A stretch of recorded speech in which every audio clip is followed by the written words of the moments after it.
గణేశాయ నమః, శ్రీ గురు దత్తాత్రేయ నమః.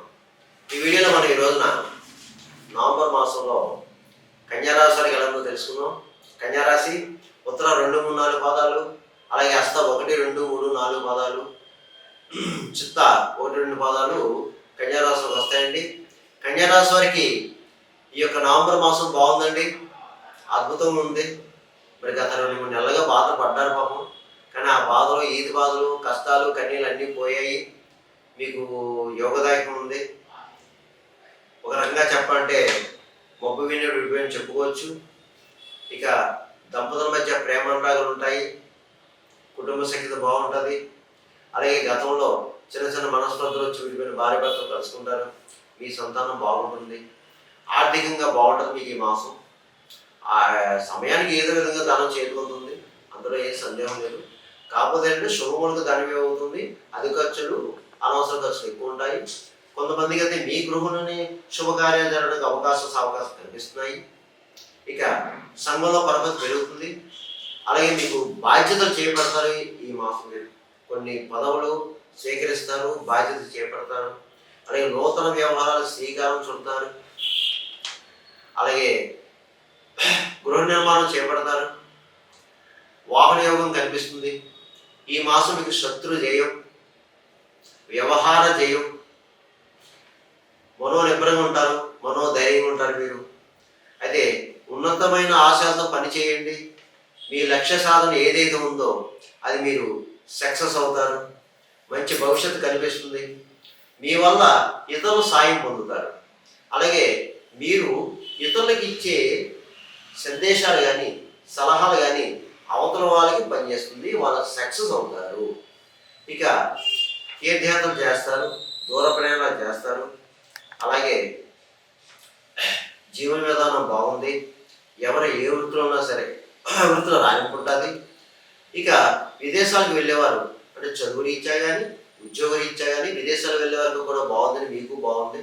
మీ ప్రయత్నం మీరు చేసుకోండి. అలాగే రియల్ ఎస్టేట్ రంగం వరకు బాగుంది, స్పెక్యులేషన్ లాభిస్తుంది. మోటార్ ఫీల్డ్ వరకు బాగుంది. అలాగే సినిమా రంగం వారు, టీవీ రంగం వారు ఎవరైతే ఉన్నారో అన్ని రకాల డిపార్ట్మెంట్ వరకు బాగుంది. మంచి సువర్ణ అవకాశాలు వస్తాయి. అవకాశాలను సద్వినియోగం చేసుకోండి మీరు. అలాగే రాజకీయ నాయకులు కూడా బాగుంది. ఈ మాసం మీకు మహా అద్భుతంగా ఉంది. ప్రజల్లో మంచి గుర్తింపు తెచ్చుకుంటారు, మీకు సన్మానాలు జరుగుతాయి.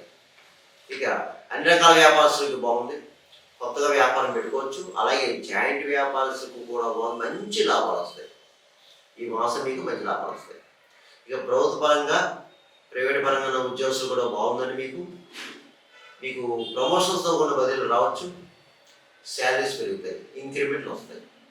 చదువుకుని విద్యార్థులు ఎవరైతే ఉన్నారో మీకు బాగుందమ్మా, చక్కగా చదువుతారు.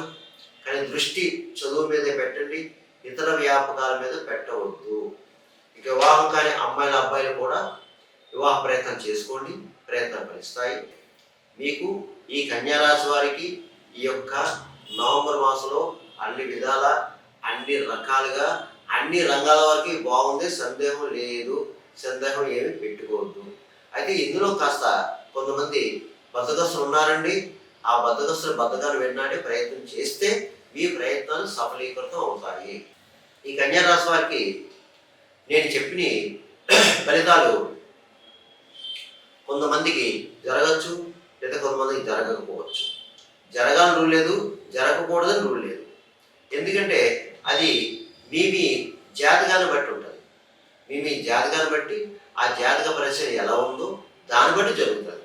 అందుగురించి మీరు ఇది గుర్తించి మీకు ఏమైనా సలహాలు కానీ సూచనలు కావాలంటే మా ఆఫీస్కి ఫోన్ చేయండి, కింద నెంబర్ ఉంది. మీ సలహాలు సూచనలు ఇవ్వడం జరుగుతుంది. ఇక ఈ కన్యారాశి వారు ఈ యొక్క నవంబర్ మాసంలో కొన్ని పరిహారాలు చేసుకోండి. ముఖ్యంగా బుధవారం నియమాన్ని పాటించండి.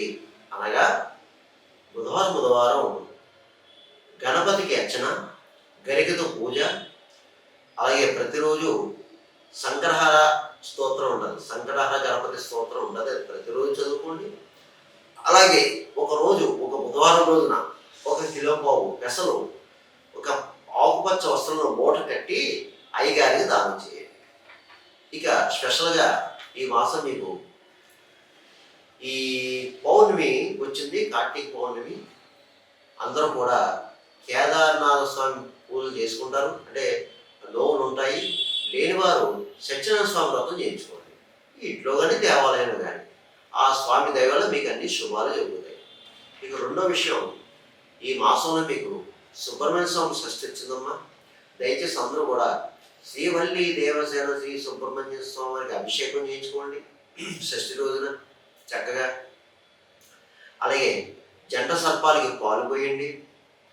రావి చెట్టు, వేప చెట్టు ఉంటే దానికి చుట్టూ ప్రదక్షిణ చేయండి. దీనివల్ల సంతానం లేని వారికి సంతానం కలుగుతుంది. వివాహం కాని అబ్బాయిల అమ్మాయికి వివాహం జరుగుతుంది. సంతానం ఉండి వివాహం అయిన భార్య భర్తలు మధ్య చిన్న చిన్న కీచురాట్లు ఉంటే ఆ కీచురాట్లు తొలగిపోయి ప్రేమగా అన్యోన్యత ఉంటారు. ఇక మూడో విషయం ఏంటంటే, ఇదే మాసంలో మీకు కాలభైరవాష్టమి వచ్చింది. ఈ కాలభైరవ స్వామి పూజ చేసుకోండి.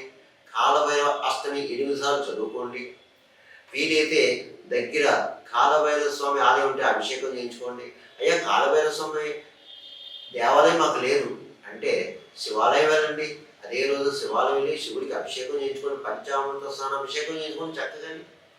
అలాగే కుక్కలు కనిపిస్తే బిస్కెట్లు, బ్రెడ్, ముఖ్యంగా పెరుగన్నం పెట్టండి. కొన్ని దోషాలు అరిపబడతాయి, గ్రహ దోషాలు అరిపబడతాయి. మోగజీవులకు ఆహారం పెట్టండి. అందువలన ఈ కన్యారాశి కంగారు పడాల్సిన పని అయితే లేదు. ధైర్యంగా ఉండండి, మనోనిబ్బరంగా ఉండండి, మనోధైర్యంగా ఉండండి. అడుగు ముందుకు వేయండి, సక్సెస్ అవుతారు. సర్వేజన శుభ్రం భవతు, శుభం భవతు.